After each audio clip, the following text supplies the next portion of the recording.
आप इधर आ जाओ, आप तो इधर रहो।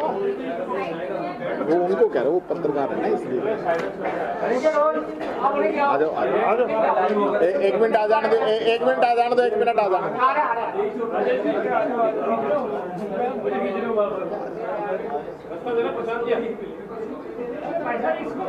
यार, ये फिर लगाने में दिक्कत होगी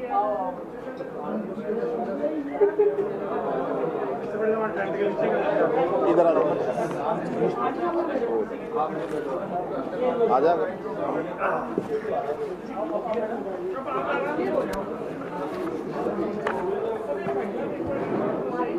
हम एक करें शुरू, आराम से।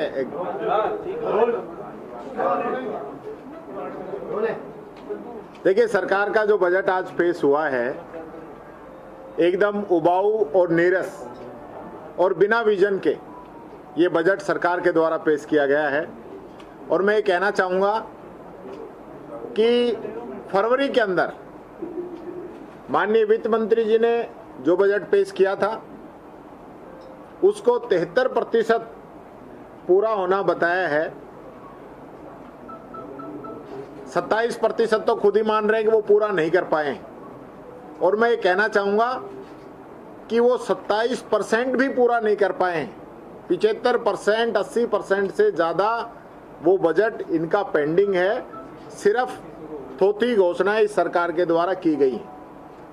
दूसरी बात, वित्त मंत्री जी कह रहे हैं कि हमने 45 बिंदु हमारे घोषणा पत्र के पूरे कर दिए हैं, और मुख्यमंत्री जी कह रहे हैं 45% हमने उसको पूरा कर दिया है। मैं ये कहना चाहूँगा, इन लोगों ने वादा किया था हरियाणा के बराबर डीजल पेट्रोल करने का, इन लोगों ने नहीं किया। इन लोगों ने वादा किया 2700 रुपये गेहूँ का MSP देने का, मात्र 125 रुपये बढ़ा के 2400 करके, और इन्होंने उसको छोड़ दिया। इन्होंने वादा किया किसान की सम्मान निधि 6000 रुपये बढ़ाने का, उसमें से 2000 बढ़ाने का पिछले बजट के अंदर कहा गया, और 1000 रुपये ही देने का काम किया है। बचा हुआ 1000 भी 500 की 2 किस्तों में ये लोग देंगे। तो ये सिर्फ और सिर्फ घोषणा करते हैं, काम पूरा नहीं करते हैं। इन लोगों ने कहा कि हम हर जिले के अंदर मेडिकल कॉलेज बनाएंगे, जबकि राजस्थान के अंदर हर जिले में ऑलरेडी मेडिकल कॉलेज बना हुआ है। तो आज जिलों की संख्या 50 है, तो वो ये पूरा करना चाहेंगे कि नहीं करना चाहेंगे? और जिन मेडिकल कॉलेज की मान्यता रोकी है उनके बारे में ये क्या कहना चाहेंगे? दूसरा, मैं ये कहना चाहूँगा कि इन्होंने ERCP की मैं बात करूं, ERCP का जो MOU है, मुख्यमंत्री जी ने आज तक सार्वजनिक नहीं किया है। मीडिया के साथी भी हैं, आपसे भी पूछना चाहता हूं, वो MOU आपको भी मिला या नहीं मिला? जिसके ऊपर मुख्यमंत्री जी पूरे प्रदेश के अंदर जाकर वाहवाही लूटने का काम कर रहे थे, वो MOU जनता के पास नहीं आया।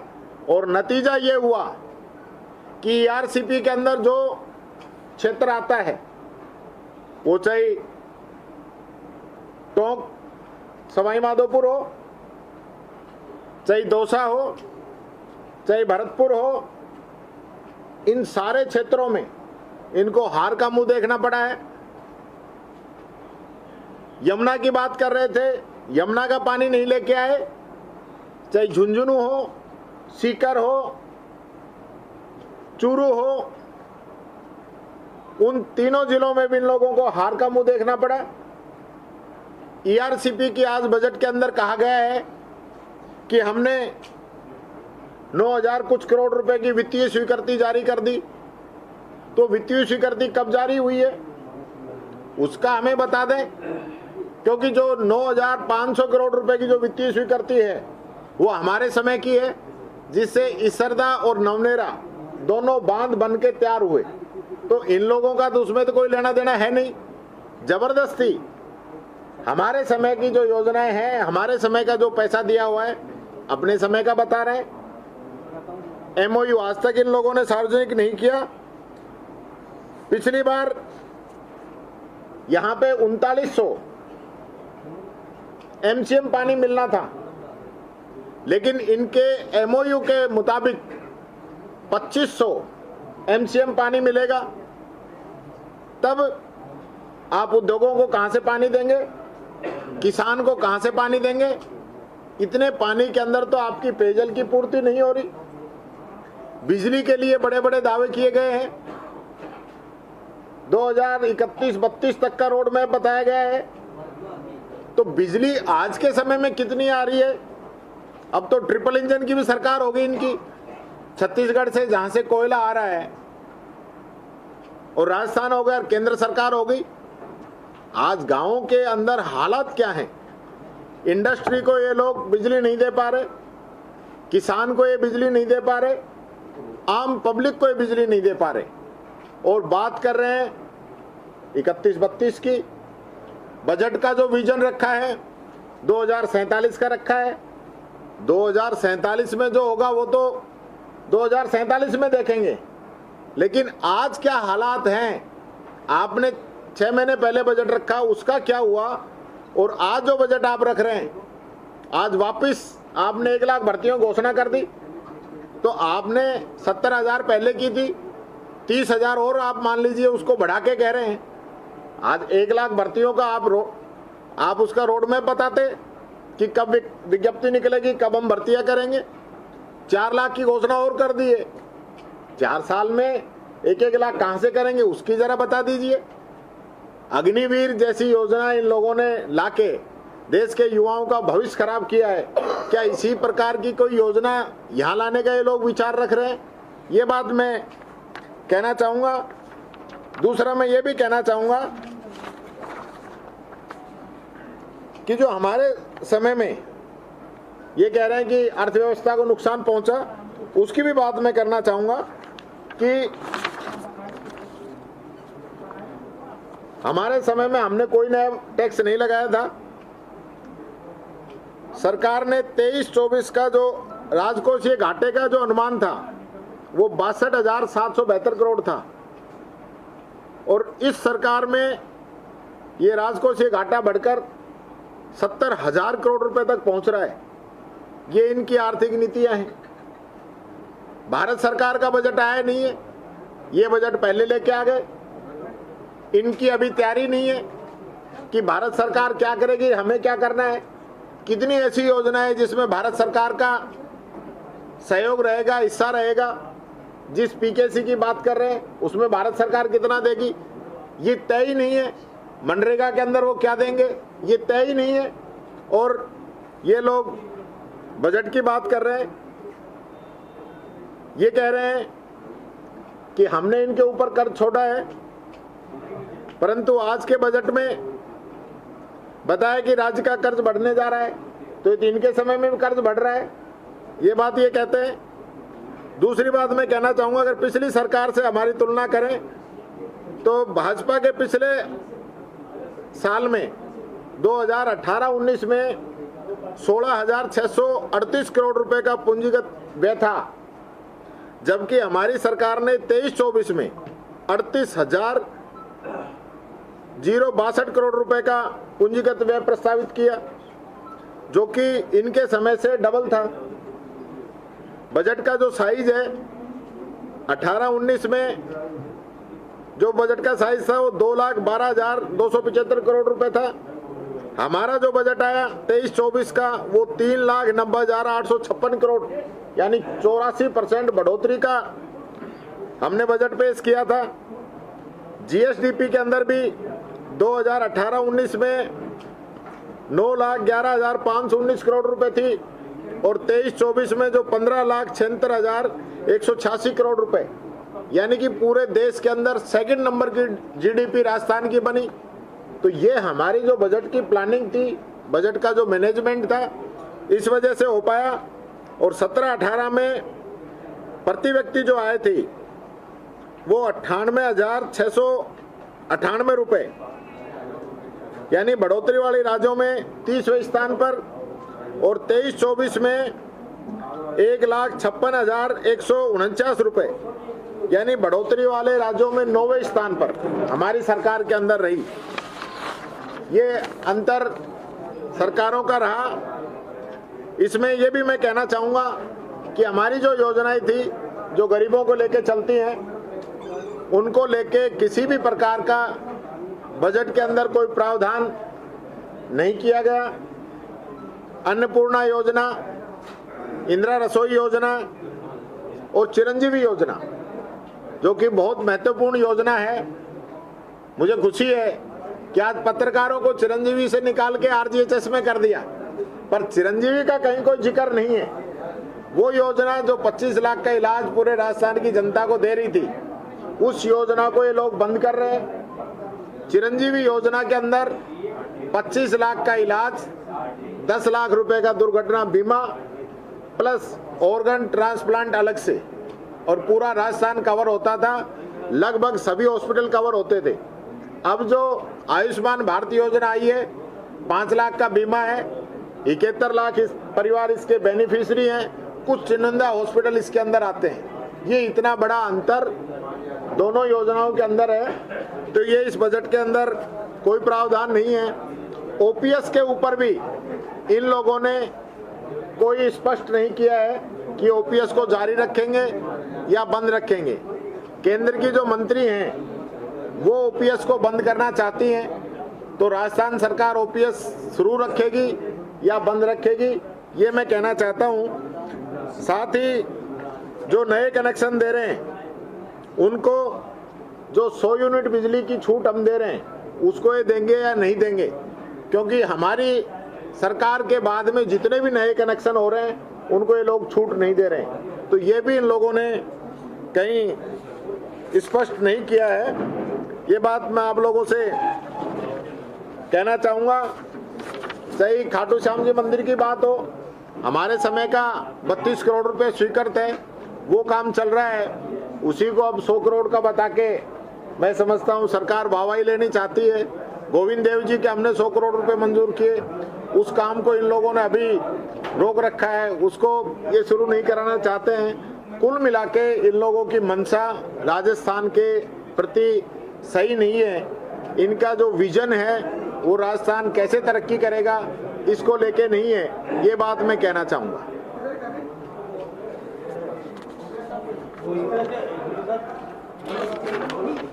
बातें कही हैं और जो भी सीएम ने प्रेस में कहा, उनका टीएसपी के इलाकों में पैसे बढ़ाने की बात है, योजनाएं भी चालू की। लोकसभा चुनाव का परिणाम कौन सी योजनाएं चालू की है? और आपने जो अभी हाउस बिल का किसान की बात, देखिए किसान की बात ये लोग करेंगे नहीं। हम अलग कृषि बजट लेके आए थे, नई पहल राजस्थान के अंदर शुरू हुई थी पूरे हिंदुस्तान के अंदर, उस चीज को इन लोगों ने आगे नहीं बढ़ाया। और मैं समझता हूँ 3 घंटे का जो बजट वाचन हुआ, उस 3 घंटे में 3 मिनट किसान के लिए नहीं थी। 3 मिनट किसान के लिए नहीं थी। किसान का कोई जिक्र नहीं है कि किसान को हम किस प्रकार से मजबूत करेंगे। एक पन्ना फॉर्मेलिटी के रूप में इन लोगों ने किसान के लिए पढ़ा है। इसके अलावा कोई इस बजट के अंदर किसान का आगे का भविष्य क्या होगा इस पे कोई चर्चा नहीं की गई। वन स्टेट वन इलेक्शन पर का इरादा सरकार का, वन नेशन वन इलेक्शन तो आगे नहीं बढ़। पहली बात तो मैं कहना चाहूंगा, आपने अच्छी बात कही कि ये लोग चुनाव नहीं कराना चाहते हैं। खुद मुख्यमंत्री जी के जिले में भरतपुर जिला प्रमुख का नोटिफिकेशन हो चुका है, उनके साथ के जो है वो चुनाव घोषित हो चुके हैं। भरतपुर में ये लोग नहीं जीत सकते, इसलिए वहां चुनाव नहीं करा रहे हैं। अलवर के अंदर अलवर के जिला परिषद सदस्यों ने 10 दिन से कलेक्टर को अविश्वास प्रस्ताव दिया हुआ है। कलेक्टर सरकार के दबाव में काम कर रहा है, पार्षदों को आज तक तारीख नहीं दे पा रहा है। ये तो इनके कलेक्टरों की हालत है जो संविधान से खिलवाड़ कर रहे हैं। और यही नहीं, बहादुरा की जो घटना हुई है, बड़ा दुख हो रहा है।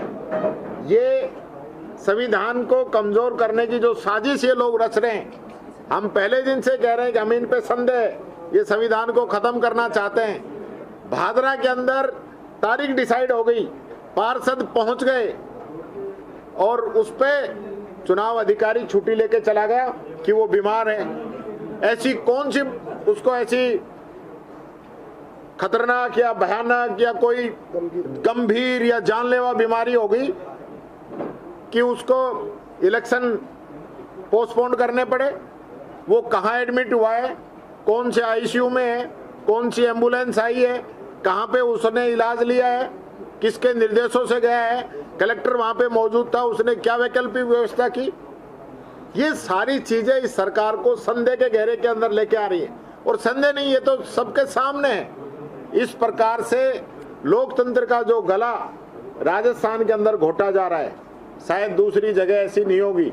राजस्थान के अंदर ये परिपाटी कभी रही नहीं कि इस प्रकार की ओछी हरकतें सरकार करें। और ये आपने देखा, ये पहला मौका नहीं है। चलते चुनाव के अंदर इन लोगों ने सुरेंद्र टीटी को मंत्री बनाया, नतीजा क्या हुआ? जनता ने टीटी की सीटी बजा दी और घर भेज दिया। आचार संहिता का उल्लंघन इन लोगों ने किया। पहले अग्निवीर मंत्री बने कि जिनको न पेंशन न नौकरी। अब देखिए, राहुल गांधी जी ने अग्निवीर का मामला लोकसभा के अंदर उठाया। बड़ी इंटरेस्टिंग चीज बता रहा हूं, राजस्थान का पहला अग्निवीर अलवर का है। मैं उसके घर बैठने गया, सरकार का कोई विधायक कोई मंत्री उसके घर बैठने नहीं गया। दो मंत्री अलवर से हैं, राज्य के भी और देश के भी, कोई नहीं बैठने गया। मैं गया, मैंने उस परिवार की मदद करने के लिए 14 मई को लेटर लिखा और उसका जवाब राहुल गांधी जी ने जब 2 तारीख को लोकसभा में उठाया तो 3 तारीख को उस लेटर का जवाब आया है। ये इन लोगों की हालात है। वहां राजनाथ सिंह जी 1 करोड़ देने की घोषणा करते हैं कि हमें 1 करोड़ रुपए अग्निवीर को दे रहे हैं। 48 लाख रुपए राहुल गांधी जी के लोकसभा में बात को उठाने के बाद में बीमे के उस परिवार को मिले हैं। इसके अलावा 1 रुपया नहीं मिला और ये भी पैसा नहीं मिलता अगर राहुल गांधी जी वहां पे आवाज नहीं उठाते। ये इन लोगों की हालत है।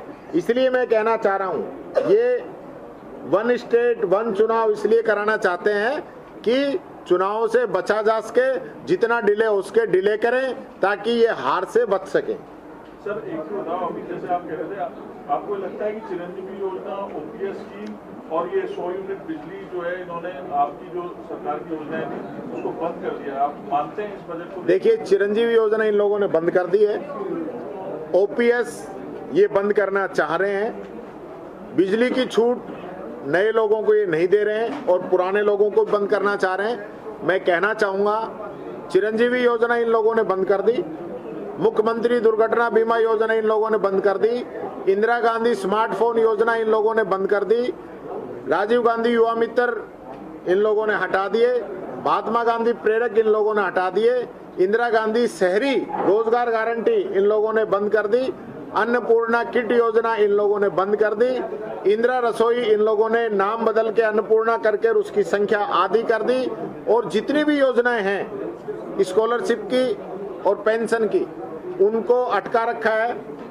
पशु मित्रों का 7 माह से वेतन नहीं है, बेरोजगारों का बेरोजगारी भत्ता 7 माह से नहीं है, बुजुर्गों को पेंशन 6 महीने के बाद में अभी लास्ट टाइम मिली है, बच्चों को स्कॉलरशिप मिली नहीं है, लेबर डिपार्टमेंट में जो स्कॉलरशिप और जो मजदूरों को पैसा मिलता है 6 महीने से मिला ही नहीं है। तो ये सारी व्यवस्थाएं चल रही हैं, तो ये सिर्फ दिखावा कर रहे हैं। ऐसे तो बजट घोषणाएं 3 घंटे की जगह 6 घंटे पढ़ दें। मैं ये कहना चाहता हूं, 3 घंटे बोलने की बजाय 1 घंटे बोलिए। आप जितना बोल रहे हैं, जितनी स्कीमों की घोषणा कर रहे हैं, वो स्कीम आपकी लागू होनी चाहिए। हमने जो स्कीमें घोषणा की, सारी स्कीम हम लोगों ने लागू की। आज पहली बार ऐसा प्रदेश में हो रहा है। जो वित्त मंत्री जी ने आज जो बजट पढ़ा है, इन्हीं के विभाग की बात बताना चाहूंगा। पीडब्ल्यूडी के अंदर हमारे विधायकों को 5-5 करोड़ रुपए दिए। हमारे विधायकों को, जहां कांग्रेस के विधायक हैं, उनके साथ इन्होंने दोहरा रवैया अपनाया। उनके कहने से सैंक्शन नहीं करके और जो हारे हुए जनप्रतिनिधि हैं उनसे सैंक्शन की।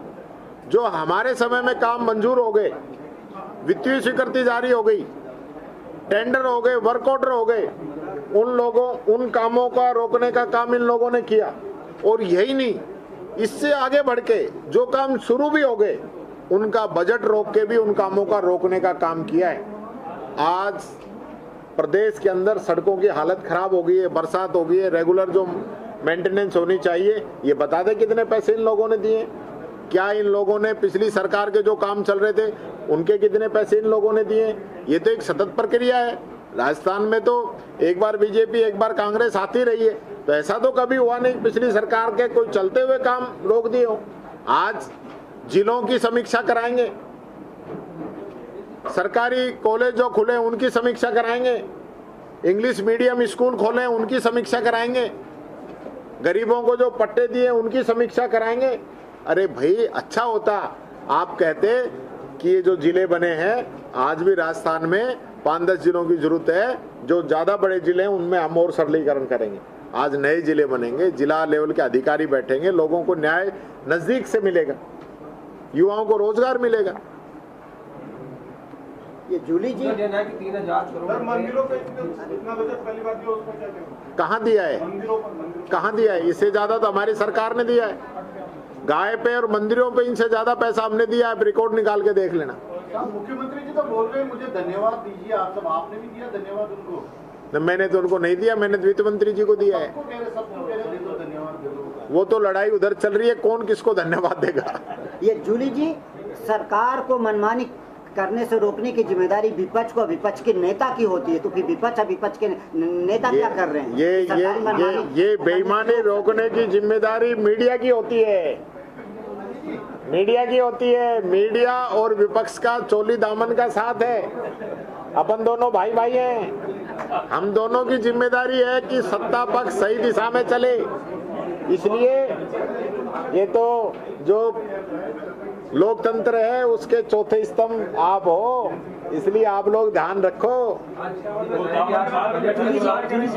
के दौरान योगदान नहीं पहुंचाया जाता, लेकिन आज बार बार विपक्ष की ओर से सवाल उठाए जा रहे थे और साथ में सत्ता पक्ष वाले भी दोहरा दे रहे थे। क्या मानना है कि सत्ता पक्ष भी सदन को नहीं चले जाता? देखिए, सत्ता पक्ष ही ज्यादा हमें उकसा रहा था कि आप लोग बोलिए जिससे कि व्यवधान हो। हम तो बोलना ही नहीं चाह रहे थे, उधर से बार बार चला के जोगाराम जी हमारे लोगों को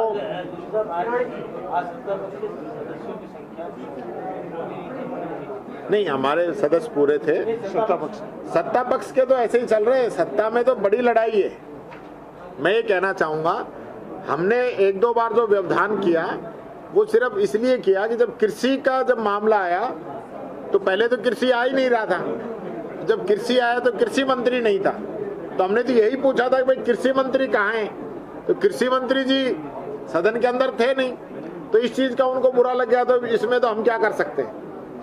अच्छा ये होता मुख्यमंत्री जी खड़े होकर इस चीज का समाधान करते कि भाई आज की तारीख में कृषि मंत्री कौन है, इस्तीफा दिया है नहीं दिया है, मंजूर हुआ है नहीं हुआ है, ये सारी बात तो अब यही बताएंगे। हम तो पूछ ही सकते हैं, अब पूछने से थोड़ी रोकेंगे ये लोग।